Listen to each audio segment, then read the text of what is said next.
নেটওয়ার্কের যে কি হয়। এই তো নেটওয়ার্ক এসছে, একবার ফোনটা করে দেখি।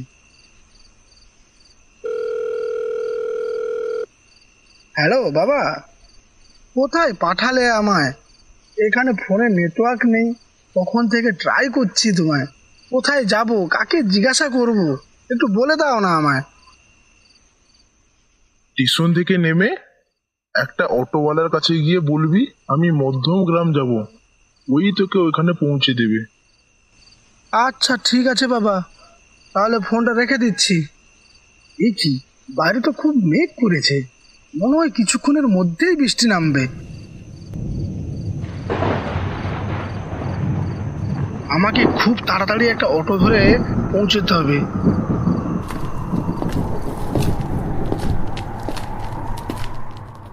দাদা, মধ্যমগ্রাম যাবে? না না, যাব না, এই দুর্যোগে আমরা কোথাও যাব না। চলো না দাদা, খুব বিপদে পড়েছি দাদা, প্লিজ, ডবল টাকা দেবো তোমাকে আমি। অন্য কোথাও হলে ভাবতাম, কিন্তু এই মধ্যম গ্রামে এত রাতে যাব না, চলে যাও তুমি।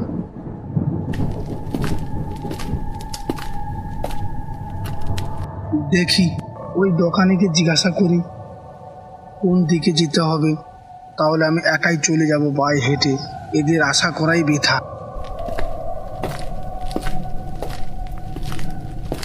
আচ্ছা দাদা, মধ্যম গ্রাম যাব কোন দিকে একটু বলতে পারবে?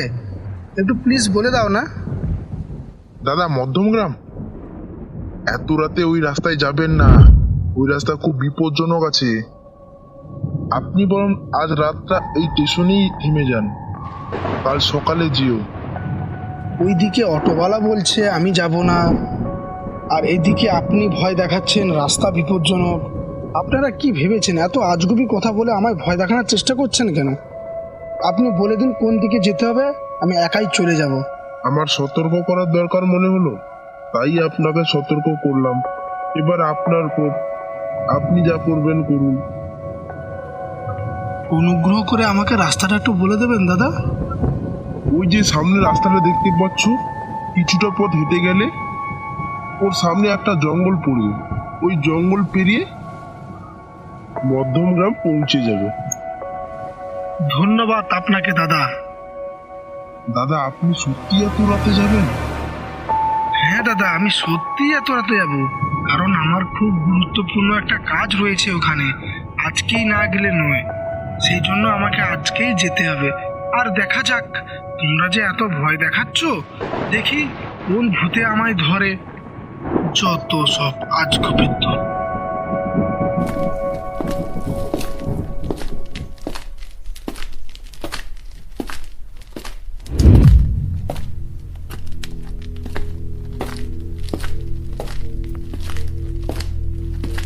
এই তো সামনে জঙ্গল দেখা যাচ্ছে, তাহলে আমি ঠিক রাস্তায় এসেছি।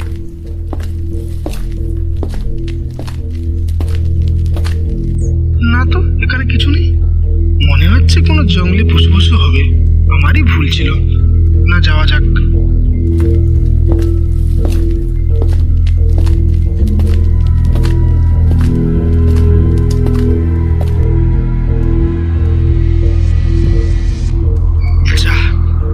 এই সময় ব্যাটারিটা ডাউন হতে হলো, এখন কি করব আমি? যাব কি করে এই ঘন রাত্রে? লাইট ছাড়া আমি কিছু দেখতেও তো পাচ্ছি না, চারিদিকে কি ভাবে অন্ধকার।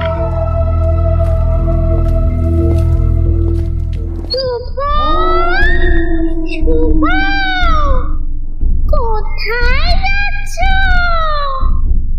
এদিকে এসো।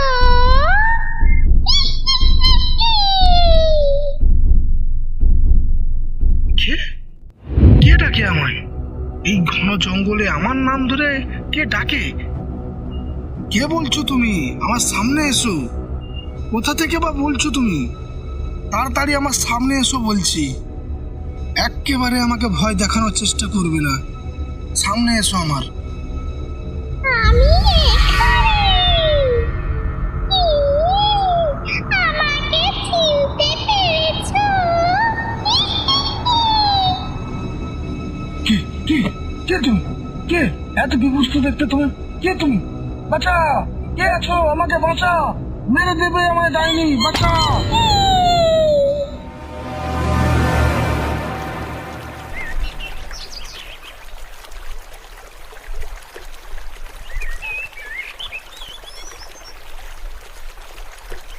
শুভ, এই শুভ, শুনতে পাচ্ছিস?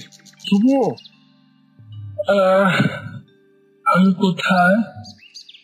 এটা কোথায়? আমার মাথাটা খুব ধরেছে, আমি কিছু ভেবে উঠতে পারছি না। আরে শুভ, চিনতে পারছিস আমাকে? আরে আমি রমেন কাকা। কাল রাতে তোর বাড়ি ফিরতে দেরি হচ্ছিল বলে আমি আর পাড়ার কয়েকজন মিলে তোকে খুঁজতে গিয়েছিলাম। সেখানে দেখলাম তুই জ্ঞান হারিয়ে পড়েছিলিস। তারপরে সবাই ধরে তোকে বাড়িতে নিয়ে এসেছি। আচ্ছা, ওখানে কি হয়েছিল এমন? তুই সারা রাত ভুল বকছিস। কি এমন হয়েছিল তুই ওখানে অজ্ঞান হয়ে পড়েছিলিস? রমেশ কাকা, কালকে যখন আমি ওই জঙ্গলের পথ দিয়ে একা হেঁটে এসেছিলাম, তখন কেউ যেন আমার পিছন থেকে শুভ শুভ বলে ডাকছিল। আমি পিছন ঘুরে যখন দেখি, তখন এক বিভৎস নরকঙ্কাল একটা মেয়ে রূপে আমার সামনে এসে আমায় মারবার চেষ্টা করছিল। সেই জন্য আমি অজ্ঞান হয়ে গেছিলাম। বড় কঙ্কাল? হ্যাঁ গো, মনে হচ্ছে ওই ডাইনিটারই কাজ। চুপ করো ভাগবতী, চুপ করো। এরকম অলক্ষণের কথা মুখেও আনবে না। কাকা, তুমি যদি কিছু মনে না করো তাহলে আমায় বলবে ঘটনাটা। বাবা শুভ, তুমি এখন উঠে পড়ো, ফ্রেশ হয়ে নাও। তোমার কাকিমা এসে পুরো ঘটনাটা খুলে বলবে। বুঝলি শুভ, আমাদের গ্রামের বাইরে থেকে একটা মেয়ে এসেছিল, আর ওই মেয়েটা আসার পর থেকেই গ্রামে একটার পর একটা ঘটনা ঘটতেই লাগলো। আর ওই সব ঘটনাগুলোকে উপেক্ষা করে গ্রামবাসীরা সবাই মেয়েটাকে দোষারোপ দিয়ে ওই জঙ্গলে জ্যান্ত পুঁতে ফেলে। আর আমার তো মনে হচ্ছে এবার ভয়ঙ্কর কিছু হতে চলেছে। গ্রামবাসীরা সঠিক যাচাই না করেই মেয়েটাকে এইভাবে মেরে ফেললো? এটা কিন্তু গ্রামবাসীরা ঠিক কাজ করলো না।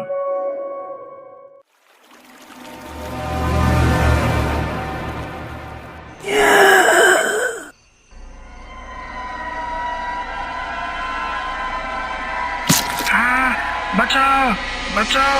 মেরে ফেললো, আমাকে মেরে ফেললো! কে কোথায় আছো? সবাই বাঁচাও! কি হয়েছে, কি হয়েছে বাবা? এরকম চিৎকার করছো কেন? হ্যাঁ বাবা শুভ, এত রাতে চিন্তা করছো কেন? কাকাবু, কাকাবু, কাকাবু আমাকেও মারতে এসেছিল। ও আমার অনেকক্ষণ গলা টিপে ধরেছিল, আমি বহুত কষ্টে বেঁচেছি। কাকাবু, বাঁচাও আমাকে! কাকাবু, বাঁচাও! না, এর একটা ভিড় করতেই হবে। কাল সকালটা হোক।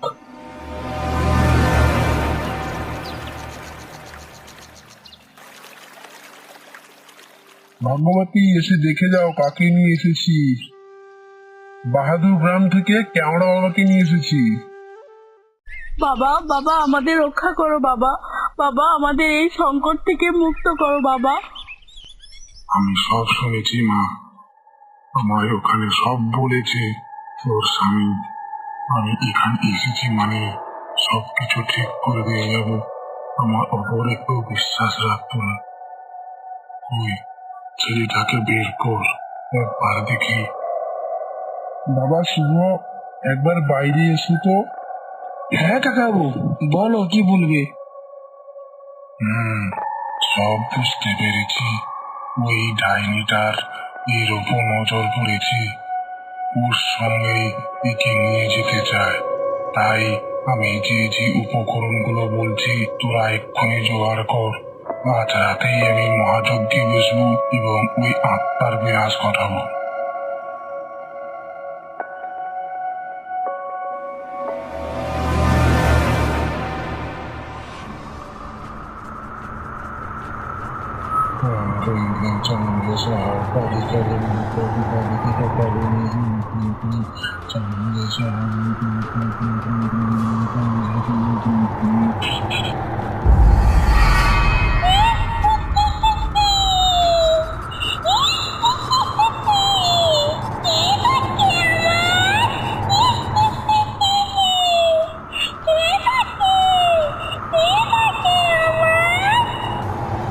তুই ওই ছেলেটার পেছনে কেন পড়ে আছিস?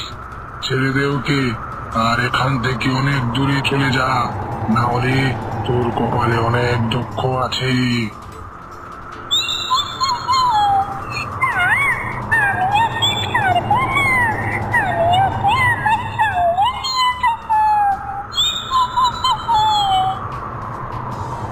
কি? তোর এত বড় স্পর্ধা, তুই আমার মুখের উপর কথা বলিস? তবে দেখ,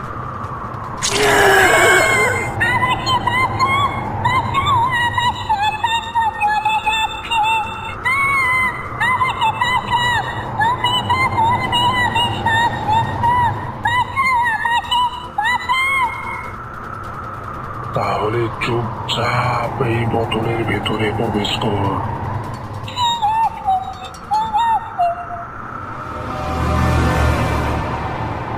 আর কোনো ভয় নেই তোদের, সব বিপদ কেটে গেছে, এবার তোরা নিশ্চিন্তে থাকতে পারিস। জয় কালী। অনেক অনেক ধন্যবাদ গুরুজি।